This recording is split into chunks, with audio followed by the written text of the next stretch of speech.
Hola, ¿qué tal? Mi nombre es Israel García y les doy la bienvenida a un nuevo Fireside Chat donde entrevistamos a fondos de Venture Capital de Latinoamérica con el objetivo de que startups de la región conozcan más acerca de su tesis, su proceso y curiosidades acerca de ellos que les puedan permitir tener una relación un poco más cercana con el objetivo de que puedan tal vez recibir inversión de ellos. El día de hoy vamos a tener como invitado a uno de los fondos con los que más hemos colaborado desde nuestro nacimiento, no solo porque estamos en la misma ciudad basados, sino pues porque hay una camaradería muy interesante. Hemos colaborado en diferentes eventos de Moawas y pues nada, hoy más que encantados de poder platicar de manera pues abierta por la confianza que hay. Entonces, pues nada, sin más preámbulos, bienvenido Alejandro González del equipo de Redwood Ventures. Estimado, bienvenido a la conversación. Pues vamos a darle gustazo, mi Va, buen, va, va. eh, tenerte por acá. Me gustaría empezar por el principio, que nos cuentes pues qué es Redwood, su tesis y también aprovechando por ahí un poquito más de ti. Claro, pues mira, Redwood somos un fondo de VC, invertimos en etapa temprana en empresas de tecnología. Nuestra tesis es agnóstica de industria, podemos invertir en cualquier sector. Sin embargo, siempre lo que buscamos es empresas que, derivado de su base tecnológica, tengan la capacidad de innovar una industria completa. Entonces, eso es como nuestro móvil en las inversiones, ¿no? Que la tecnología tenga esta capacidad de cambiar el status quo de una industria. Nuestra tesis de inversión es agnóstica de industria. Nosotros buscamos empresas que su tecnología sea un elemento que les permita innovar industrias completas, que les permita cambiar el status quo de cómo funcionan industrias muchas veces que están aletargadas o que funcionan de la misma manera desde hace muchos años y que con estas innovaciones puedan tener un upgrade, ¿no? En ese sentido hemos invertido en 14 compañías, empresas desde super deep tech, ¿no? Empresas de materiales avanzados, polímeros, empresas de extracción de fibras y proteína animal a partir de plantas, de IoT, cosas así, hasta empresas tal vez con menos deep tech, pero con modelos muy innovadores y con pues una capacidad de escalamiento y crecimiento importante. De esta manera nosotros pues tenemos un portafolio diversificado. Normalmente entramos desde serie seed hasta serie A. Ese es como nuestro rango de inversión sweet spot. Podemos irnos un poquito arriba de serie A, un poquito antes de serie seed, dependiendo de la tecnología, por supuesto, pero sobre todo también de los equipos que estén manejando esas empresas y cómo, pues, qué track record tienen, qué tantos skills en la tecnología que desarrollan y todo. Nos fijamos mucho en el equipo y pues bueno, eso es Redwood. Eh, de mi perfil personal, yo pues empecé mi carrera de chamba desde el lado emprendedor. Eh, He tenido 3 empresas, una de ellas tuvo un éxito, en las otras 2 ahí seguimos. Tengo una fundación, bueno, digamos que fundamos algunos amigos y yo una fundación que se llama Cosechando, en donde promovemos en secundarias y prepas el emprendimiento, ¿no? La cultura del emprendimiento. Okay. Más bien el liderazgo, más que el emprendimiento, el liderazgo, ¿no? O sea, no necesariamente desde el lado emprendedor, sino también, por ejemplo, posiciones de liderazgo en deportes, desde el tema político, como el fomento del liderazgo y este tipo de cosas. Después de eso, cuando tenía una empresa de alimentos, cuando la vendí, me metí ya más al tema, digamos, como financiero, que yo de profesión soy financiero. Eh, Tuve con un socio un despacho de banca de inversión, donde desde más o menos 2013 empezamos a ver el tema de las startups como algo interesante. Empezamos a levantar un fondo que en aquel entonces la tesis era inversionistas mexicanos invirtiendo en Silicon Valley. No nos fue muy Okay. bien y, y ahí terminamos más bien nosotros fungiendo como LPs de otro fondo. esa experiencia como LP y como ángel inversionista en algunas otras empresas. Tengo como unas 6 inversiones ángeles, yo creo. Algunas ya han ido quebrando, entonces es difícil seguir la cuenta, pero, pero ahí en la experiencia como ángel inversionista y como LP de otro fondo, pues como que me fue dando algunos insights de cómo me hubiera gustado que fuera, ¿no? Y entonces, ahí con eso en mente, desde el despacho de banca de inversión que teníamos, empezamos a estructurar algunos deals para levantar capital para startups. La verdad es que el despacho estaba mucho más metido en lo inmobiliario que en las startups, Ok. pero también ayudamos a algunas a levantar capital con fondos o con ángeles inversionistas. Y después con mis socios, Ian y Marco, los socios actuales del fondo, pues ahí derivado de varias pláticas, ya nos llevábamos, éramos amigos, pues salió que ellos estaban levantando Redwood y me invitaron al proceso. Entonces, pues ahí nos asociamos y así fue como terminamos pues, fundando Redwood en 2017. Y desde que Redwood fue fundado, pues hemos venido pues, creciendo. Ahorita ya estamos lanzando nuestro segundo fondo de inversión. Eh, una tesis muy similar a la del primer fondo, nada más con cambios, digamos, como estructurales, ¿no? De vehículo de inversión y otras cosas. Pero, pues bueno, es un poquito de la historia. Y bueno, pues ahora sí que listo para tratar pues, de aportar mi granito de arena, ¿no? Ok. Justo me gustaría preguntarte, acabas de mencionar que pues levantaron ya su segundo fondo. Me gustaría preguntarte desde tu perspectiva cómo han vivido como ese proceso y déjame explico el contexto de la pregunta. Como founder, como fundadores, pues es importante que sepamos preguntarle a un fondo de que, oye, pues, ¿en qué etapa estás? Para saber si debería enfocarme en ti o no. Entonces, me gustaría preguntarte eso. Desde su perspectiva, pues, ¿cómo ha sucedido ese proceso? Si podemos hablar de tiempos de que, oye, pues, terminamos de invertir este y nos tomó X levantar el siguiente o empezamos a levantarlo antes, entonces nunca hubo como un periodo estacionado donde no invirtamos. No sé, tú dime. Sí, no, a ver, son como varias preguntas en una. Voy a empezar con la fácil, ¿no? De los ciclos. Nosotros, la primera inversión que hicimos con el Fondo 1 fue en mayo de 2018 y en mayo de 2018 el primer fondo tenía un tamaño de más o menos 6 millones de dólares. Los fondos por lo regular tienen dos etapas, bueno, o sea, tienen varias etapas, pero en cuanto al levantamiento de capital hay dos etapas. Una que es un primer cierre, es decir, juntas una cantidad de lana y empiezas a operar. Ese momento de empezar a operar es el primer cierre.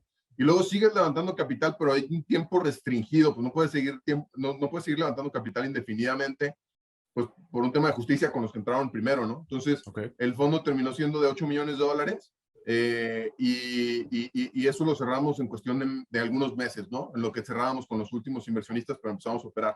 Entonces, así funciona más o menos el fondo. Una vez que invertimos el 70%, o como el 75% de los recursos del primer fondo, empezamos a levantar capital para el segundo, que esto empezamos a levantar capital, pues yo te diría hace como pues en enero, o sea, regresando la verdad es que el 2020 fue un tiempo complicado para levantar un fondo, entonces regresando de Navidad, ¿no? Le empezamos a formular ya la tesis de inversión, el vehículo y todo para levantar capital de nuestro segundo fondo. El primer inversionista que tuvimos, que nos dijo que sí, fue más o menos por ahí de marzo, abril, ¿no? Digamos que ya formal.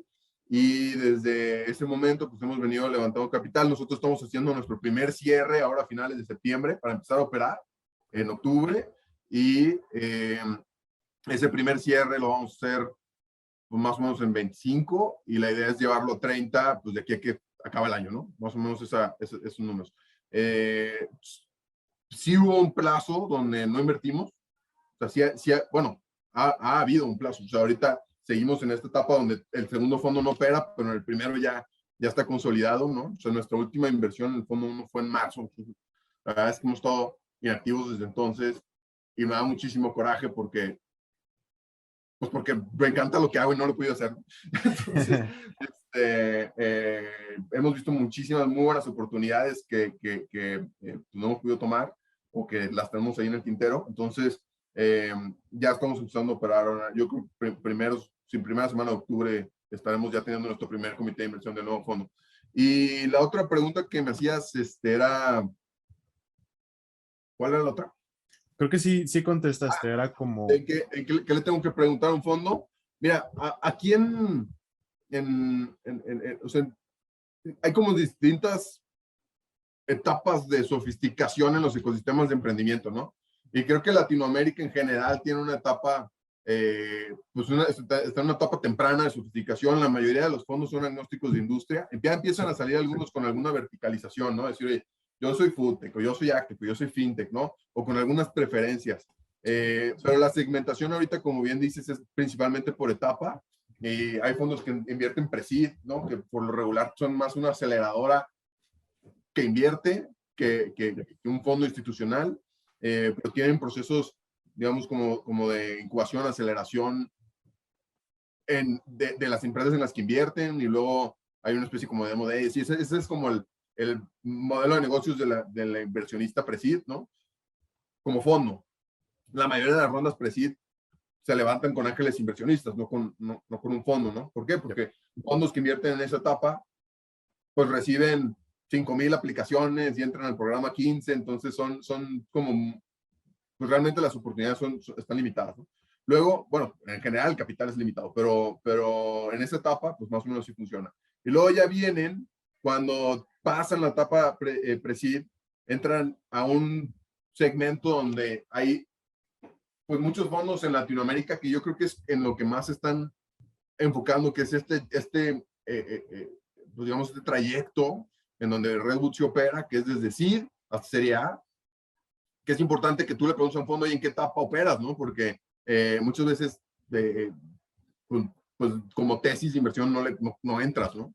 Y recordemos que por cada peso o por cada dólar que tú levantas de un fondo de inversión, él ya lo tuvo que levantar antes, ¿no? Entonces ya le tuvo que pichar a alguien antes, a un inversionista institucional o a un privado, ¿no? Y le pichó una tesis de inversión que tiene que respetar. Entonces, cuando tú vas con un fondo de inversión, tienes que saber que el fondo tiene como ciertos parámetros y ciertos criterios que tienen que tomar en cuenta. Entonces es bueno preguntarlos para saber si entra contigo o no entra contigo. Y si no entra contigo, pues que entiendas que no es un tema personal y que no le caíste bien, o sea, no, es simplemente que pues él tiene que respetar esos parámetros, ¿no? O sea, ese fondo tiene que estar como alineado a lo que en su momento pichó. Es como si un emprendedor, ¿no? Te picha un negocio de fintech, ¿no? Y se pone a vender tortas, ¿no? Entonces, o sea, pues no fue lo que pichaste. Hay que tratar de alinearse a lo que pichaste. Y siempre hay digamos, igual que con las startups, que hay una oportunidad de pivotear y esto, en los fondos hay como flexibilidad en cuanto a algunos criterios, ¿no? Por ejemplo, nosotros, si bien entramos en seed, serie A, hemos entrado en algunas empresas por serie A y hemos entrado en algunas empresas pre-serie seed, ¿no?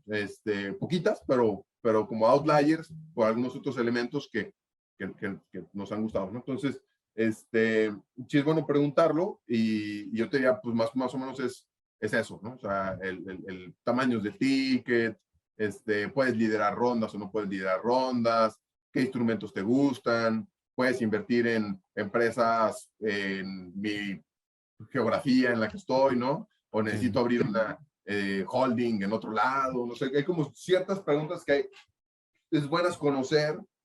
Sobre todo hay una pregunta que nunca me hacen y que creo que es de las más importantes hacer. Cuando me la hacen, creo que a mí me gusta mucho, porque habla de que realmente están buscando un socio y no nada más dinero. Es cómo te involucras en mi empresa, ¿no? O sea, oye, en las empresas en las que has invertido, pues, ¿cómo te metes? O nomás les das lana y esperas rendimientos. O sea, ¿cómo te metes, no? O sea, eso creo que es una pregunta bien legítima, porque al final del día, pues esa persona con la que va, o sea, que está en el fondo, ¿no? No el fondo, no pienses en la marca del fondo, ¿no? Sino en la persona que está del otro lado. Pues esa persona va a ser con la que vas a tener que trabajar, ¿no? Si se logra una inversión. Entonces, preguntarle, oye, ¿tú cómo te involucras? ¿En qué me puedes ayudar? ¿Qué tan latoso eres? ¿No? Porque habemos latosillos. Oye, si se me complica, o si se me atora la carreta, ¿cómo me pueden ayudar? Cuando vamos muy bien, ¿qué esperan de nosotros? Todo eso Son preguntas súper válidas que rara vez, a mí honestamente rara vez me las hacen, ¿no? O sea, normalmente es, oye, ¿cuánto inviertes? ¿Y en cuánto tiempo te tardas en darme la lana, ¿no? Sí. Y eso es como, pues vamos a ser socios, ¿no? O sea, no soy un banco. Nice. Retomando parte de su levantamiento nuevo, a ver qué nos puedas compartir, que platicábamos y me mencionabas de que hoy, pues probablemente vayan a entrar inclusive founders en los que invertimos en el nuevo fondo. Al final no sé si sí se cerró, pero la idea es bastante interesante y es algo que pues en la región está ya comenzando a suceder, ¿no? No necesariamente por medio de invertir en fondos, sino hoy en día ya hay más startups, fundadores de startups. La mayoría que he visto sí son de que fueron a YC, entonces traen un nivel de capitalización interesante, poniendo tickets como ángeles igual en startups. Pero bueno, ¿Sí? la pregunta con ustedes es si sí sucedió y si Sí, sí, pues poder conocer como el contexto que está interesante. es algo que surgió, pues yo creo que de manera muy natural. O sea, nosotros cuando estábamos formulando la tesis de nuestro segundo fondo, empezamos a hablar, por supuesto, con los emprendedores del primer fondo, ¿no? Y les preguntamos, oye, a ver, ¿qué no te gustó? ¿Qué sí te gustó? ¿Qué repetimos? ¿Qué quitamos? ¿Qué movemos? ¿En dónde robustecemos el equipo? ¿Qué otras cosas te faltan? Muchos de ellos han levantado inversión de otros fondos, ¿no? Entonces, oye, a ver, algunos de esos otros fondos, ¿qué te gusta que hacen, no? Como para decir, pues hay buenas prácticas allá afuera, pues cómo las implementamos y demás. Y y recibimos muy buen feedback, creo que estamos haciendo pues bastantes mejoras, honestamente, en el segundo fondo, bastantes cambios pues para ser mejores socios de nuestros socios. Y algo que empezó a darse es como, oye, pues si vas a levantar este segundo fondo, pues yo también quiero invertir, ¿no? O sea, no le puedo meter el ticket mínimo, pero pues si hay chance, pues no sé si se pueda, ¿no? Entonces, tenemos algunos founders del primer fondo que están metiéndole al segundo fondo como LPs y también dentro del comité de inversión. Órale. O sea, en el comité de inversión también hay algunos founders, ¿no? O sea, que nos ayudan a darle todavía más peso a esta como founder vision, ¿no? Al momento de invertir, porque muchas veces el comité de inversión, los comités técnicos, pues es muy corporativo, ¿no? Empresarios, empresas grandes, Sí. tal vez tradicionales, o muy finance, o muy, ¿no? Y perdemos de vista esta mentalidad emprendedora de decir, oye, mi negocio ahorita no es el negocio que estás apostando, sino al negocio del futuro, ¿no? Y ese negocio del futuro, cómo se ve y qué skills tenemos que tener para llegar allá y demás. Entonces, eh, creo que eso también, ya tuvimos un primer comité de inversión, a mí me encantó, porque justo es empezar en el comité de inversión darle este tinte emprendedor y no solamente corporativo de cómo se toman las decisiones para invertir en el fondo. Nice, interesante. Igual ahí, ojalá que luego en un par de años nos puedas compartir un poco más de la experiencia que te digo, está interesante los modelos. Am, bueno, avanzando en la conversación, que igual por acá nos pone Santiago, ahora sí que dice, ok, pues dices que no te la preguntan, pues preguntemos te. Hay que preguntarte, perdón, la pregunta, ¿cómo se Claro, involucran por ahí? ¿Cómo va la propuesta de valor de Redwood?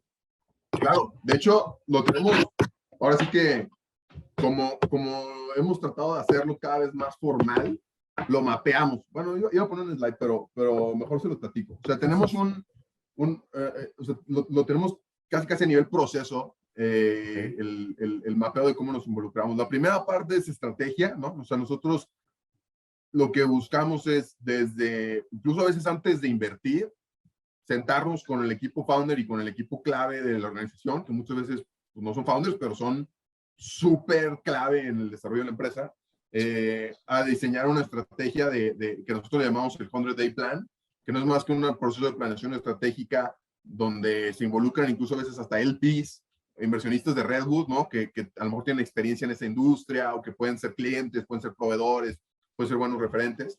Y desarrollamos un plan de decir, a ver, ¿cuál es la estrategia que traen los founders? ¡Pum! Esta.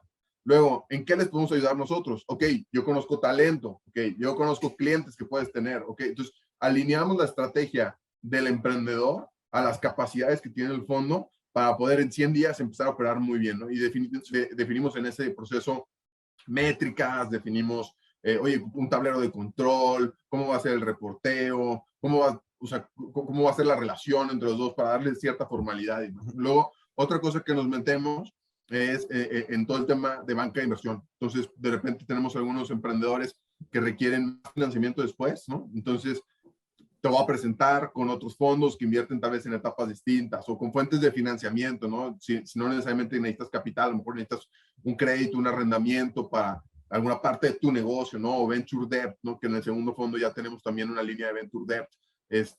Y toda la parte de banca de inversión, desde evaluaciones, modelos financieros, todo eso, son servicios que nosotros les damos a las empresas del portafolio como socios que somos, ¿no? O sea, lo hacemos. Luego otra cosa que nos metemos en la parte de gobierno corporativo. Muchas veces el emprendedor, principalmente en etapas más tempranas, pues no tiene un consejo de administración, no tiene algunas políticas de gobierno corporativo que son buenas prácticas en todas las empresas, por más pequeñas que sean, ¿no? Como por ejemplo el tema de transparencia, como por ejemplo revisar estados financieros y que estén bien hechos, porque muchas veces pues en una etapa temprana la contabilidad la hace el founder, que a lo mejor es técnico, ¿no? Y no trae mucha idea, entonces se vale, no hay ningún problema y nosotros nos metemos a ayudar en eso.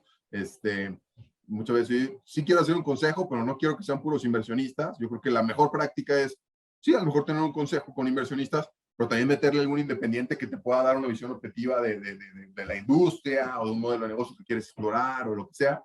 Entonces, les ayudamos a conseguir esos consejeros independientes, ¿no? Pues, están allá afuera y que a lo mejor quieres, oye, que necesitamos contactar a el CEO de Volaris, pues lo contactamos, ¿no? Y vemos si se suba a uno de los comités, ¿no? De algunas empresas y demás, ¿no? Entonces, ahí también tenemos esa parte de ayuda.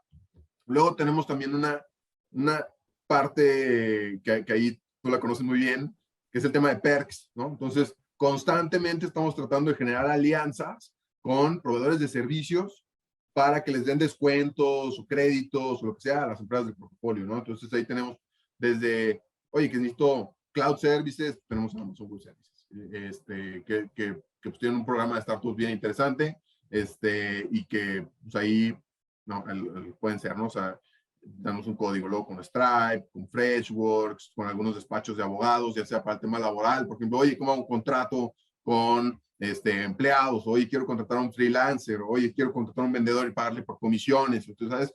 Todo eso tenemos como todo un startup kit legal para el tema laboral, hecho por uno de los mejores despachos laboralistas de México, ¿no? Recomendado incluso por nuestros inversionistas que tienen pues, empresas de 3,000, 5,000 empleados y los usan a ellos, entonces pues, tiene que estar blindado y tenemos eso, ¿no? Oye, fiscalista, también tenemos un despacho de fiscalistas que de repente cuando se necesita puede estar al servicio de los emprendedores y les dan algunas tarifas preferenciales o de marketing o de agencias de mercadotecnia y eso. Y poco a poco, también de manera interna, las estamos integrando. Entonces, vamos a integrar un equipo in-house de reclutamiento, in-house de marketing, ¿no? Entonces, eso va a estar al servicio de las empresas en las que invirtamos, ¿no? Entonces, si, oye, que estoy reclutando tantas posiciones, bueno, pues pásame los perfiles y te ayudo, ¿no? No quiere decir que lo voy a hacer por ti, eso no se puede, es imposible. La empresa tiene que ser la responsable y la protagonista de su proceso de reclutamiento, pero como externo, pues te puedo acercar perfiles, preguntarle lo que quieras preguntarle, ¿no? O sea, y ese servicio también darlo a las empresas. Entonces, hay como todo un paraguas de servicios que tratamos de acercar a las empresas en las que invertimos. Algunos los aprovechan más, otros no tanto, pero pues, por lo menos es parte de nuestro value proposition el tratar de hacer así, ¿no? Nice. Va, pues ahí platicamos, Santiago, del tema con ustedes. Trabajamos de hecho ya con varias startups para el tema de talento o ¿cómo se llama? De payroll, de pago de Ah, nómina. También por ahí tenemos un par. interesante. Estimado, pues ya de las últimas preguntas, mencionaste al inicio que de manera personal has realizado algunas inversiones.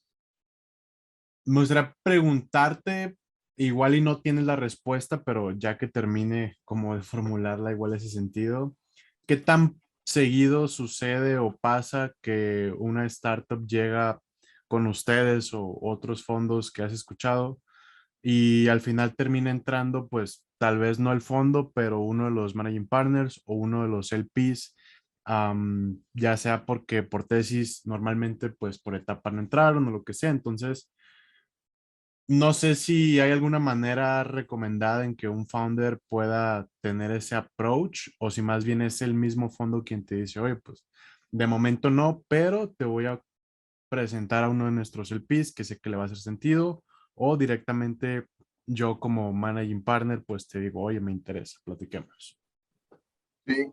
A ver, no pasa seguido, por lo menos, pues lo que pasa es que como se convierte en una decisión personal y un involucramiento personal, pues por lo regular, o por lo menos mi visión es, pues mi tiempo y mi esfuerzo y mi todo, pues se lo dedico principalmente a Redwood, ¿no? Que es mi bebé y Ok. es el que quiero crecer, ¿no? Entonces no pasa mucho, sí ha pasado, me solía pasar más antes, o sea, la mayoría de las inversiones ángeles que hice fueron antes de que existiera Redwood. Hemos hecho, yo creo que 2 o 3 desde que existe Redwood y normalmente no voy, digamos, solo como ángel inversionista, sino con mis socios, ya sea en empresas que no cuadran con nuestra tesis de inversión, por ser tal vez un tema más tradicional o no tanto tecnología, o porque está en una etapa más temprana, ¿no? Y eso luego juega un poquito en contra, ¿eh? No te lo voy a negar. O sea, de pronto, por ejemplo, hubo una inversión que entraron primero mis socios como ángeles inversionistas y luego la quisimos llevar a Redwood porque estaba creciendo cañón y dijimos, o sea, ya está para Redwood. Y, y hubo ahí pues un tema de conflicto de interés que pues, nos impidió pues, hacer como todo lo que normalmente se hubiera hecho. Tuvimos que cambiar todo el proceso, renunciar a nuestro derecho a voto, pues para que, evitar todo el tema de conflicto de interés, ¿no? Entonces, y al final del día, pues o sea, digamos que no se da tan seguido precisamente por eso, ¿no? O sea, porque a veces es que esta empresa me encanta, pero probablemente me encante para el fondo, ¿no? Aunque también para mí, pero para el fondo, y no le puedo yo quitar esa oportunidad a mis LPs y a mis inversionistas de acceder a una muy buena oportunidad por tomarla yo, ¿no? Entonces, es un, es algo a calibrar, ¿no? Interesante. Estimado, pues ya para cerrar, algo que te hubiera gustado que te preguntara, que no te pregunté, teniendo en mente que pues la audiencia son startups, siendo la idea que les quede algo, ya sea para que conozcan más sobre Redwood o sobre Venture Capital en general y pues puedan elevar sus posibilidades de levantar. Este, yo lo que creo es que, o sea, mi tema con el levantamiento de capital, Isra, es que muchas veces el founder cree que es un tema complejo en lugar de complicado, ¿no? O sea, ¿a qué me refiero? O sea, que tiene un complejo sería que tuviera un grado técnico muy alto Ok. de complejidad, ¿no? Y que necesitara saber y estudiar para levantar capital, ¿no? Pero no es tan así. Honestamente, no es nada complejo. Es mucha talacha y es más complicado, es un tema más personal. Yo siempre doy el ejemplo. O sea, complejo es mandar un cohete a el espacio y regresarlo paradito, ¿no? En sus bases. Eso es complejísimo, ¿no? Sí. Y también complicado. Pero complicado es pedirle a mi esposa que me dé permiso de irme a la despedida soltero con mis amigos, ¿no? O sea, eso es complicado. Complicado es si le das un permiso a tu hija o no, o sea, oye, tener que hacer un recorte de personal, ¿no? Nadie estudia para eso, no tiene una complejidad técnica, ¿no? Pues muy complicado, ¿no? Entonces, y levantar capital es complicado. ¿Sí? O sea, y normalmente lo complicado lo que tiene es que es flexible y es ad hoc, ¿no? O sea, se adecua a cada quien, es personal, ¿no? Entonces, ¿qué pasa? Nosotros para levantar el fondo 2 hemos hecho como 150 pitches, ¿no? Yo podría contarlos, ¿no? Ahí los tengo todos, pero a cada uno de los inversionistas le hago su propio deck. Órale. Orientado a su industria.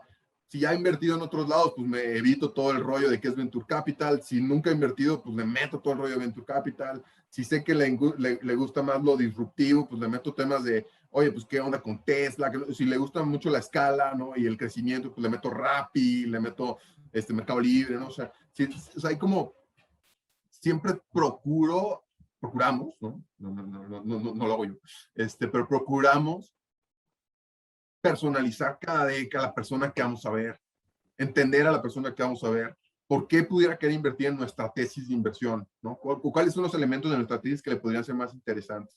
Y lo mismo a veces me pasa con founders, ¿no? Que están levantando capital y mandan como si fuera newsletter, ¿no? Un mail masivo a todos, y de repente me llegan mails con un nombre que no es mi nombre, o con estimado X, ¿no? O estimado entre corchetes name, ¿no? Y de repente me llegan así mails o sea, como que dices, estás levantando capital, hay que entender que no es un tema que se pueda automatizar al 100, o sea, hay que meterle un tema personal, y hay que meterle muchas horas de pitchar, de adecuar tu pitch, de recibir feedback, de entender qué es mejor para unas cosas, qué es mejor para otras cosas, y tratar de hacerlo, pues, digamos, como rutinario. O sea, un emprendedor, si se quiere meter al VC game, que no es a fuerzas, ¿no? Pero si quiere meter al VC game, pues se va a comprometer con un proceso de levantamiento continuo, ¿no? Hay muchos emprendedores que dicen, voy a dedicarle 6 meses a levantar capital para poderme dedicar a mi empresa un año. A mí ese discurso no me gusta para nada, o sea, porque primero, no es fundraising aquí y empresa acá separados, ¿no? O sea, es uno solo. O sea, así como tu empresa requiere contabilidad, ventas, marketing, recursos humanos, todo, hay una parte que también requiere, que es levantar capital. Si te metes al VC Game, y es una actividad constante, continua, que es responsabilidad principalmente del CEO o de los founders, ¿no? Y al ser continua, pues no puedes segmentarle nada, 6 meses y luego un año, 6 meses y luego un año, 6 meses, no. O sea, por eso de repente escuchas de que, oye, tal empresa levantó en enero a una evaluación de $20 millones y luego en febrero a 100 y luego en reventó reventó otra tercera con SoftBank a 400, ¿no? Y o sea, ¿no? O sea, y eso es la gasolina que, pues, si tú traes un cohete de empresa que necesita, o sea, que está creciendo cañón y subiendo cañón, cuando te echarle gasolina se le va a acabar, ¿no? Entonces pues, tu trabajo es echarle gasolina. Entonces, hay que ir aprendiendo, y eso, como cualquier otra actividad en la vida, pues necesitas dedicarle horas para hacerte experto. Nice. Buenísimo. Pues con esa pregunta cerramos, mi buen. Un gustazo haberte tenido por acá, estimado. Gracias por las palabras, consejos. Hombre, a ti.